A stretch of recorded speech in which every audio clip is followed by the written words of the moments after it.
Whispering Street.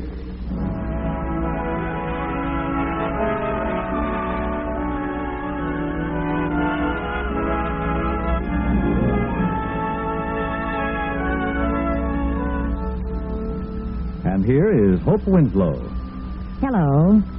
All roads lead to Rome, and many a whispering street leads to a neighborhood restaurant. That's where families eat on the maid's night out. That's where bachelors go and career girls. Many people told Ellen Latimer that she had the easiest job in the world, sitting behind a counter, making change for and conversation with the customers of the Bluebird Tea Shop. But it wasn't such an easy job. It's hard to handle money hour after hour when you need money desperately. To count it with accuracy so that the slips and the amounts received balance. Often Ellen went home from the restaurant bone-weary and soul-weary. But she always brought her mother something good to eat and a heartwarming smile. Pie day, dear? Oh, no, Mother. Easy as pie. And speaking of pie, here's a slice of strawberry chiffon pie. It's heavenly. Oh, aren't you the darling? The Bluebird certainly has a good pastry cook. Yeah, we just hired her. She's the best yet. You're the best yet. You're so quick with figures, and you have a way with people, too. Everybody likes you. That's why you were able to get such a fine job. And that's why you're able to keep it. What is it, dear? Oh, that's here, my son. Oh, but it's only for a moment. It's just a stitch. Comes and goes. Oh, you'll have your operation very soon, Mother, and then there won't be any more pain. The savings are piling up like mad. Are they really? Well, not that I need the operation so badly, you understand. I can afford to wait. Well, I can't afford to see you suffer one moment longer than necessary. How much more do you need? Less than $100. I wish I were a waitress and got tips. I wish it were Christmas. Last year, the management gave me $25. That would be a big help right now. Yes, it would be. Well, let's not think about money. Pie is the main issue of the moment. I'll get you a fork, Mother. Thank you, Ellen. Oh, Ellen, you're such a good girl.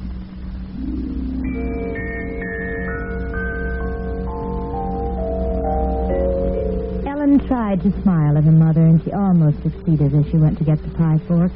Her step was quiet, and so was her face, but her thoughts were in a turmoil. They beat against her brain like small, sharp hammers. A good girl. Oh, if Mother only knew the thoughts that race around in my head all day, every day, she wouldn't call me a good girl. For rush hours, I sit and figure out how I can steal $80 and get away with it. Oh, not that I'd steal it for myself. But Mother's so sweet and so patient. And she'll die if she doesn't have that operation.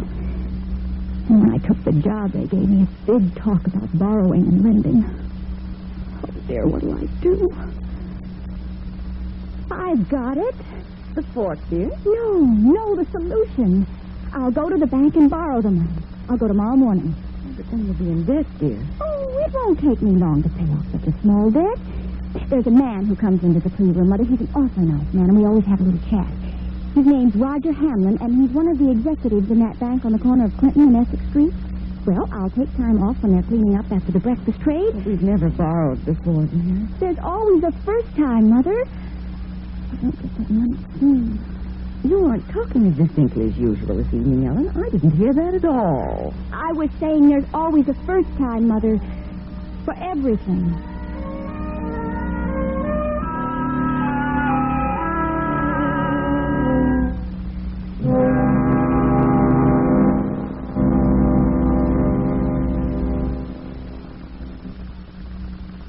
In just a moment, Hope Winslow will be back again. But first, primarily, ensign means a flag. The word is easily traced to its beginning. The Latin signum, sign. The Anglo-Saxon S-A-G-N-E, sign, means flag. And the Norman ensign also means flag. In the 16th century, the British Navy borrowed the term from the British Army, where the word ensign meant not only a flag, but a rank. Ensign bearer, the officer whose duty it was to carry and defend the flag. As a rank, ensign bearer was in use both in the French Army and Navy. Usage shortened the term to ensign. In 1862, the American Navy adopted the rank to denote a promoted midshipman. In this complex world, where word meanings are constantly changing, it's easy to be misunderstood. That's why it's a good idea to know your words.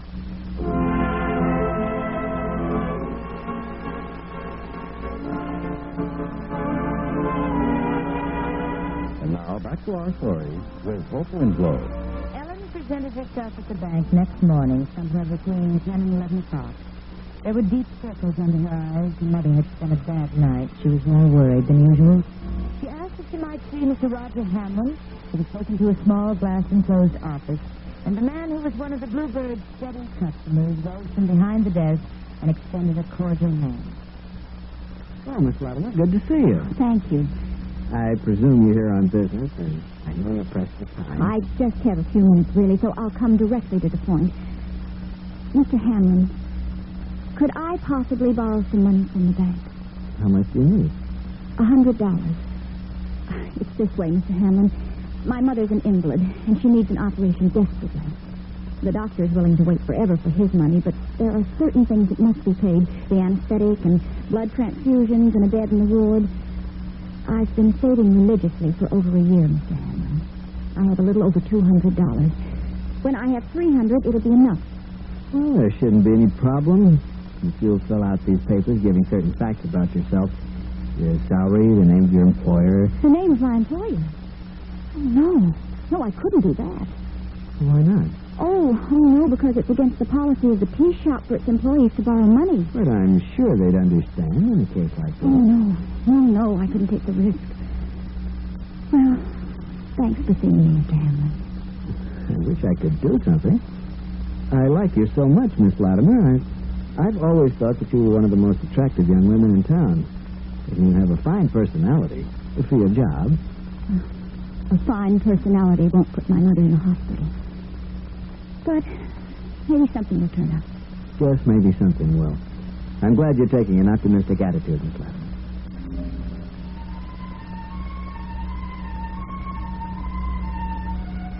Ellen walked away from the bank, her eyes clouded with tears.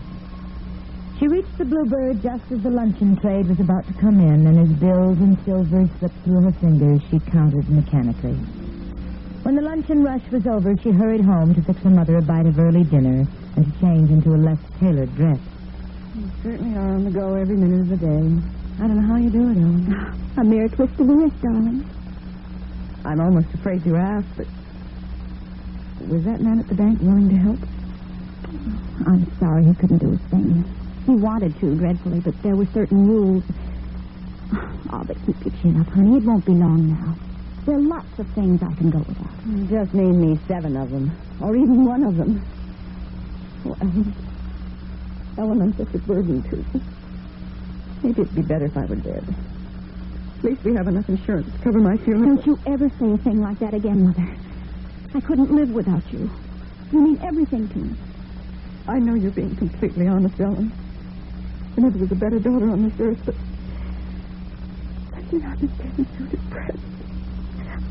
Oh, dear. It's sissy. But Lately, you've been feeling more pain. Oh, that's it, Mother. You don't have to answer my question, dear. I know the answer.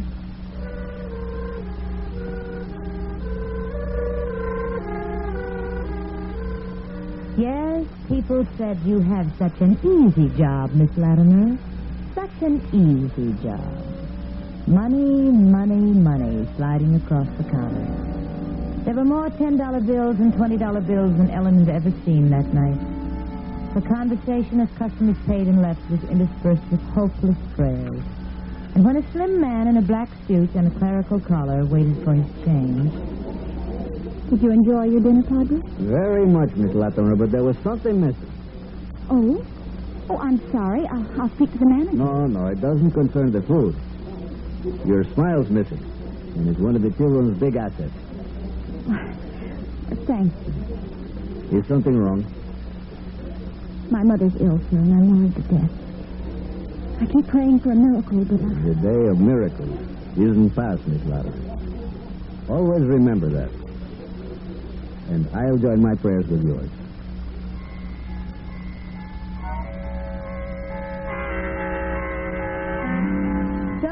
went all evening, and then toward the end of the evening, as the place was almost ready to close, a man came up to the desk.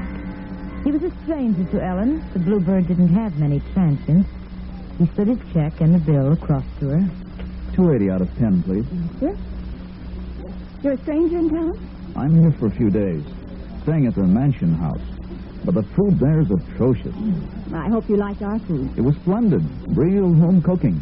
Enjoyed it immensely. Then you must prove it by coming back. Here's your change.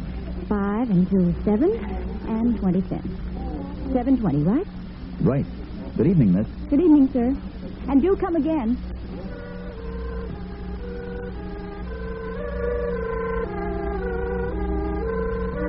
He walked away, tall, well-dressed, just a ship passing the night. He reached the door as Ellen smoothed out the $10 and started to put it in the compartment of the cash register, which was reserved for pens. Her eyes widened, her mouth opened as the door closed on the man's broad back. The bill wasn't a $10 bill. It was a $100 bill. She sat staring at it. Because the restaurant was very nearly empty, nobody interrupted the mad thoughts that were now racing through her brain. $100. He said 280 out of 10. It isn't my fault. He said 280 out of 10. $100 and Mother could go to the hospital tomorrow. Oh, if $100 means so little to him that he'd think it was 10. He may never miss it. And it means so much to me and to Mother. It means life. Oh, I don't know his name. How can I give it back? I'll forget that he said he was staying at the mansion house. I'll forget. Heaven helping me.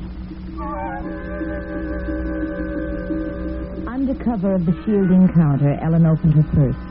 One small zippered compartment held her savings. She took out a $10 bill. She slid the $100 bill into its place. She laid the $10 bill in the cash register and rang up 2 waiters. And 30 minutes later, she took a taxi home. When she entered the apartment where her mother was waiting for her... Tired, dear? Oh, no, it was an exciting evening. I've got chocolate frosted drop cakes for you, Mother. And something much better than drop cakes. What do you mean, Ellen? Well, Mr. Hamlin at the bank arranged the loan for me.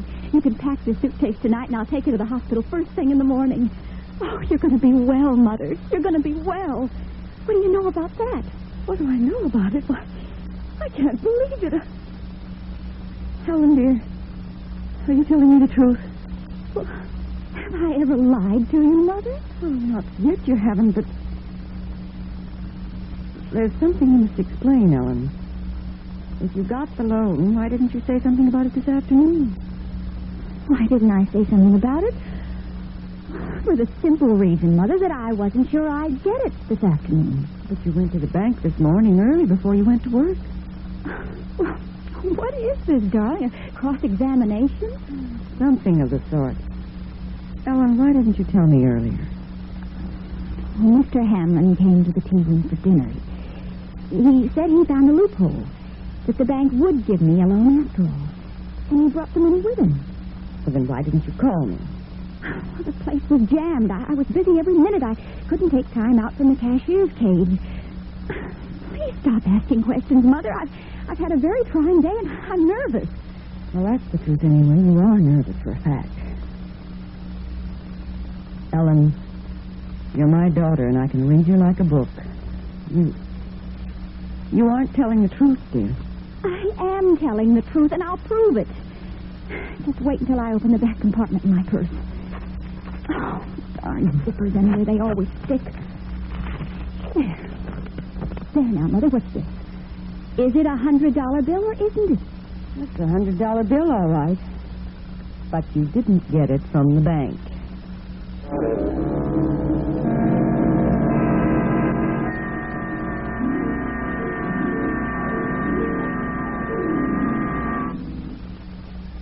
In just a moment, Hope Winslow will be back.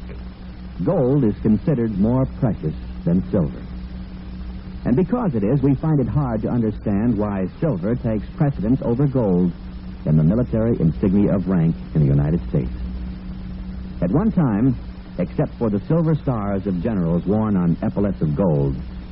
The color of an officer's insignia of rank depended on his branch of Army service. Infantry officers wore epaulets of silver with insignia of gold. All other officers wore the opposite. In 1851, all epaulets were gold with silver insignia.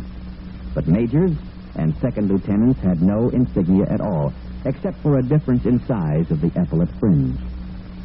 Between the Civil War and the Spanish-American War, most epaulets were abolished, and majors were given gold leaves to indicate their rank.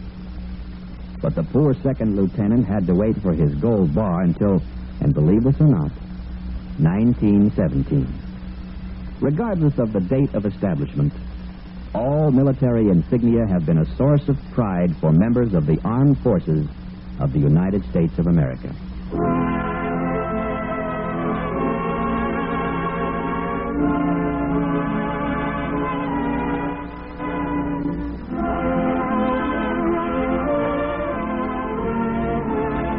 And now, back to our story with Hope Winslow. Ellen's guilty eyes were fixed on her mother's face. She wasn't very good at deception. Yes, her mother could read her like a book. No doubt of that. She tried to think of something plausible. And finally...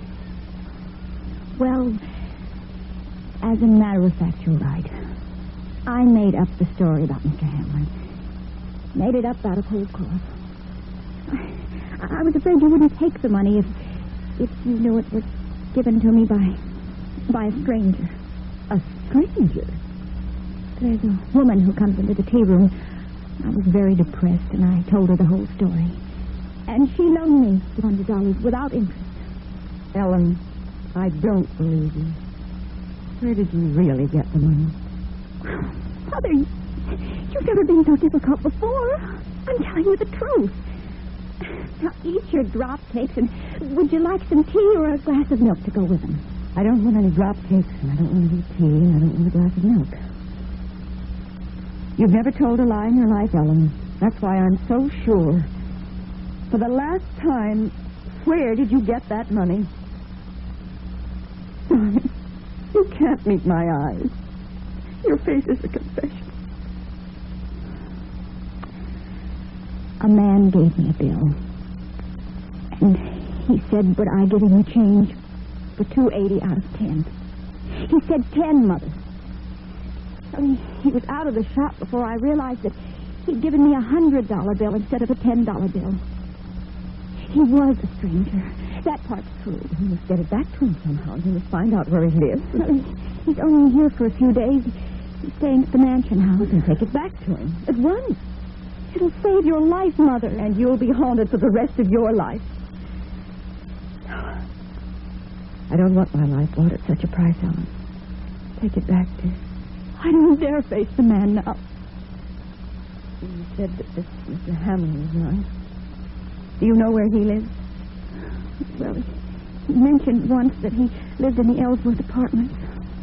Well, go to him and tell him what happened. Maybe he'll take you to the mansion house and explain things to the man. All right, Mother. I'll go. If I weren't a coward, I'd go alone. But I am a coward. Only a coward would have done what I did. But I love you so much.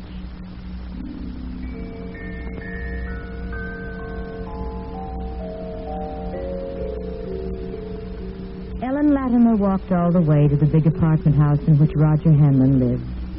She kept telling herself that he might not be home. But when she rang the bell above his name in the lobby, there was an answering click. She took a self-service elevator to his floor. She knocked on his door. And the door opened. Why, Miss Latimer, what are you doing here? May I come in? Certainly. I didn't know which way to turn, and then Mother suggested you.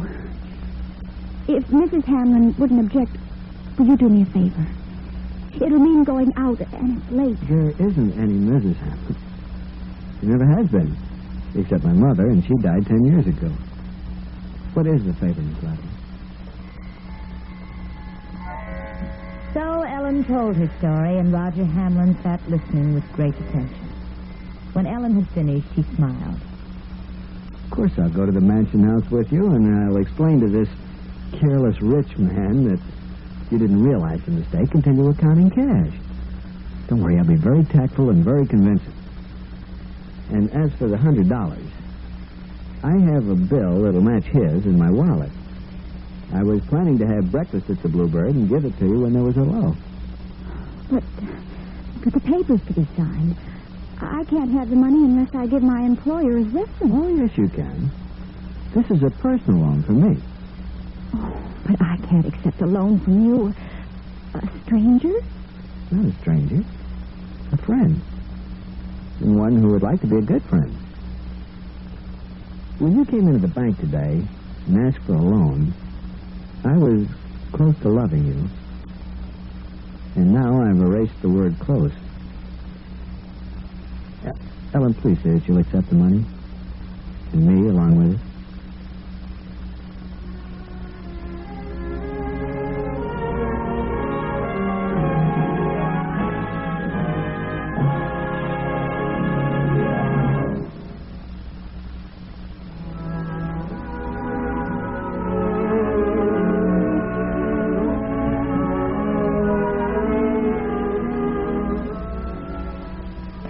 From heaven, $100 bills from Cupid.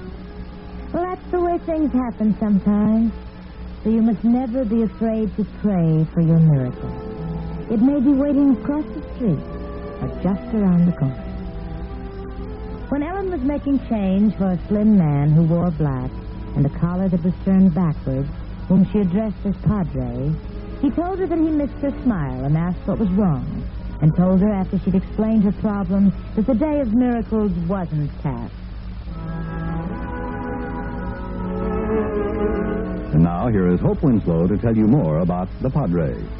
Yes, well, you'll meet the Padre again when he says the right word to a young man who's been hearing all the wrong ones. So until then, this is Hope Winslow saying goodbye from the Whispering Street. Whispering Street has come to you through the worldwide facilities of the United States Armed Forces Radio and Television Service.